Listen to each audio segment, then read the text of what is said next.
Agora a gente vai falar de briga e de reconciliação. Depois da briga, o exemplo: Fábio Assunção e Daniel Alvim viralizaram nas redes sociais. Primeiro, por brigarem em um bar na Consolação, aqui em São Paulo. Saíram nos socos. E o motivo? Ideais políticos diferentes. Mas depois disso, os dois resolveram a situação e foram para as redes sociais gravar um vídeo. Olha só o vídeo que a gente tem dos dois atores aí reconciliados, né? Juntos eles destacaram que o desentendimento já está resolvido. A gente tem com o áudio, Fernandinha, vamos ouvir? Tive algum gatilho que o Fábio, que é meu irmão, colocou alguma coisa que na hora ali eu perdi o controle, a gente virou uma discussão e eu perdi controle e pedi desculpas para ele. Nos encontramos no dia seguinte, almoçamos, ficamos juntos, porque a gente vem aqui fazer esse vídeo justamente porque ficamos incomodados com o fato de estar de cabeça quente, de ter se descontrolado e de não ser da nossa índole.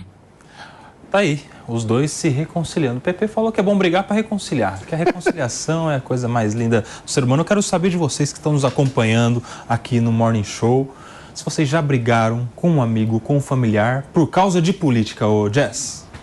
Constantemente.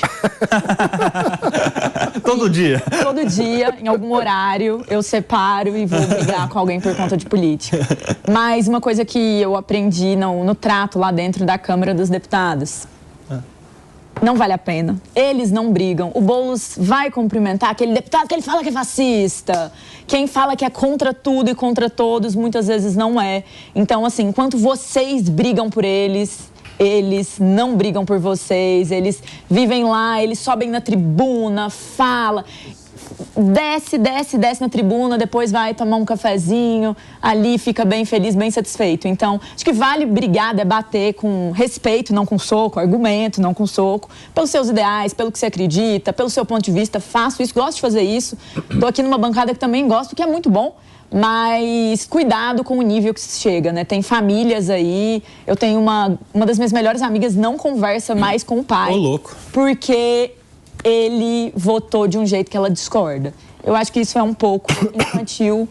Maria Carolina, faça as pazes com seu pai, como eu já te disse, família acima de política. Mano, é impressionante quantas famílias, né, se afetaram pela radicalização da política, né? O assunto político afastando pai e filha, como citou aqui a Jess, irmãos, amigos, quando na verdade a gente deveria caminhar no sentido contrário, né? As ideias diferentes, elas mais nos ajudam do que nos atrapalham, né?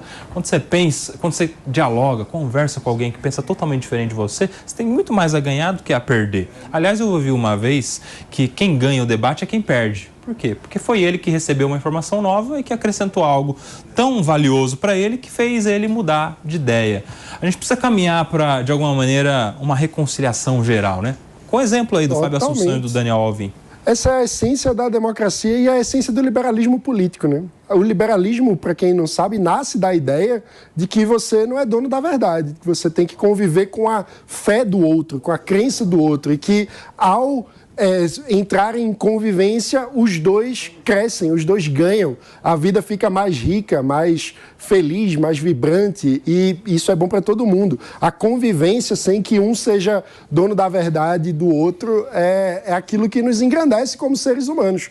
E é uma pena que a gente esteja vendo esse fenômeno da violência tomando conta da discussão, do debate político, muitas vezes sendo tomado pela polarização. E aí eu diria até que as pessoas não estão exatamente apegadas a uma ideia de como resolver o problema. Elas acabam se apegando a uma identidade política. E aí é como se discordar da ideia virasse não um debate de opiniões ou de propostas, mas uma ofensa pessoal, uma ofensa a como você se entende como ser humano. Então, isso é muito nocivo quando você acaba se confundindo com uma opinião, você está se rebaixando como indivíduo. Porque a vida humana é muito mais do que uma opinião política. A opinião, a gente tem que ser capaz o tempo todo de estar repensando e revendo, mudando de ideia, inclusive, né? E quando você se solidifica ali, você está se rebaixando na sua condição humana. Ô, Pepe, e quando você começa a tratar a política como futebol, como clube, né? Como se fosse uma torcida, um fla-flu, fica difícil porque o clube, você não vai mudar de clube, né? Por exemplo, tem gente que torcia para um clube que fazia o maior sucesso na adolescência, depois esse clube fica ruim, o cara não vai lá e falar, agora eu mudei, agora eu torço pro rival. O cara era corintiano, vira palmeirense, ou vira São Paulino, não é? E aí, isso às vezes é levado para o aspecto político também, porque você começa a torcer por um clube, entre aspas, por um político, e às vezes o cara nem mais te agrada, na verdade, mas você já vestiu a camisa, e aí você fica com receio de mudar de ideia. Por quê? Porque você se colou na persona, na pessoa, no nome de alguém e não nas ideias, né, o PP? Não, esse é um ponto interessante, Koba. Não é? Eu sou uma pessoa, por exemplo, que eu não brigo com ninguém. Mas todo mundo quer brigar comigo. Isso que eu acho impressionante, né? Então, o que eu vejo, por exemplo, no debate político no Brasil, não é a questão do debate em si, né? Eu discordo da fala que você falou, que o debate que impede ganha mais. Num debate qualificado, todo mundo ganha. Não tem perdedores e vencedores. Todo mundo ganha, né? Por quê? Porque você está sempre aprimorando a sua ideia de acordo com as divergências que tem com o outro, não é? E essa torcida que está política no Brasil, né, que está muito ligado à ideia da lacração nas redes sociais, né, o que cria é uma população que está incutida nela o ódio, né? Então tem muito discurso do ódio, tem muita intolerância política, tem muita briga por nada, tem muito desrespeito, não é? As pessoas não entendem que por trás de uma pessoa que tem uma ideia política tem um ser humano, né? E esse ser humano tem sentimentos. E esse ser humano que tem sentimentos, você tem que ter, no mínimo, empatia, não é? Você divergir faz bem para o debate, porque toda a população, quando vai para frente, né, vai por meio da divergência. Até quando você anda para frente, você anda por conta da fricção do seu pé com o chão, ou seja, o conflito faz você andar, faz você caminhar, né? Então, a gente não pode ser contra o conflito de ideias, contra ideias divergentes. O que a gente tem que ser contra é intolerância, é violência verbal, é violência física. Fala, Jess.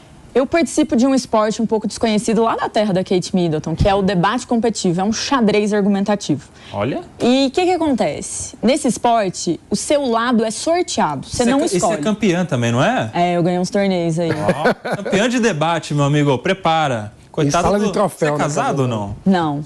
Coitado do futuro marido. O meu namorado... Você vai perder todas, então, amigo, o meu namorado é o meu vice-campeão. Eu sou campeã, ele é vice-campeão. Ou seja, você ganha todas dele. Sim. É isso? E a gente discorda sobre tudo, é incrível. Eu gosto mesmo, Mas eu não é muito concordo. diferente da nossa realidade também, né, Maninha? A gente também sempre perde, não é verdade? Homens.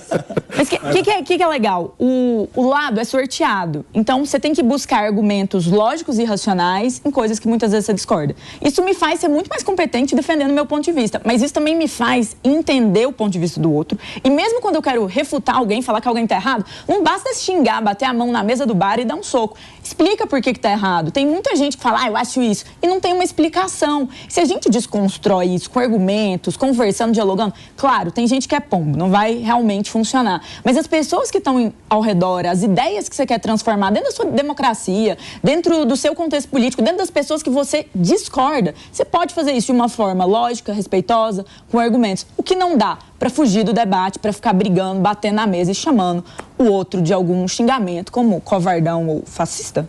Meus amigos,